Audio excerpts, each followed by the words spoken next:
ఎప్పుడు ఇస్తావే డబ్బులు? 3 నెలలు ఇచ్చేస్తాను బాబు, కొద్దిగా ఓపిక పట్టండి. ఏమైంది నాన్న? ఎవరెత్తునా? మీ నాన్న నా దగ్గర 1,00,000 రూపాయలు అప్పు తీసుకున్నాడు.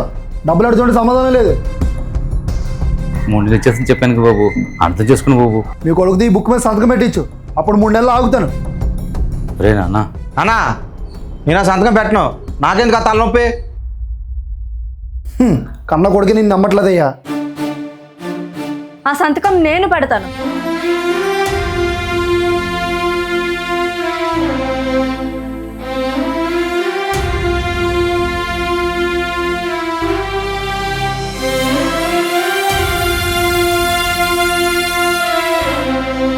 మూడు నెలల టైం ఇస్తున్నా, మళ్ళీ వస్తా.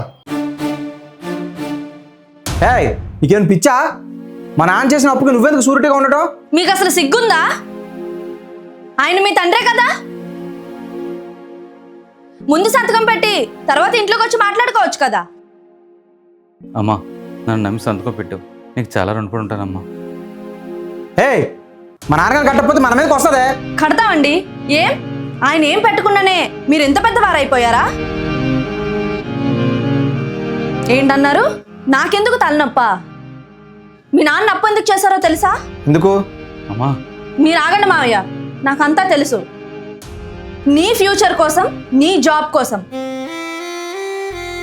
మీరు ఇవాళ చేస్తున్న జాబ్ మీ టాలెంట్ వల్ల వచ్చింది కాదు, మీ నాన్న ఫ్రెండ్ ద్వారా వచ్చిన జాబ్ అది. ఆ జాబ్ కోసం అడిగిన డబ్బులు కట్టడానికే మీ నాన్న ఈ 1,00,000 రూపాయలు అప్పు చేశాడు. మీరెందుకు తలదించుకుంటున్నారు మావయ్య?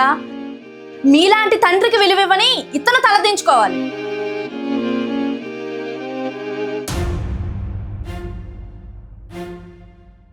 క్షమించండి నాన్న. తండ్రి త్యాగం విలువ పిల్లలకు చాలాసార్లు లేటుగా అర్థమవుతుంది, కానీ ఆ త్యాగం ఎప్పటికీ మర్చిపోకూడదు.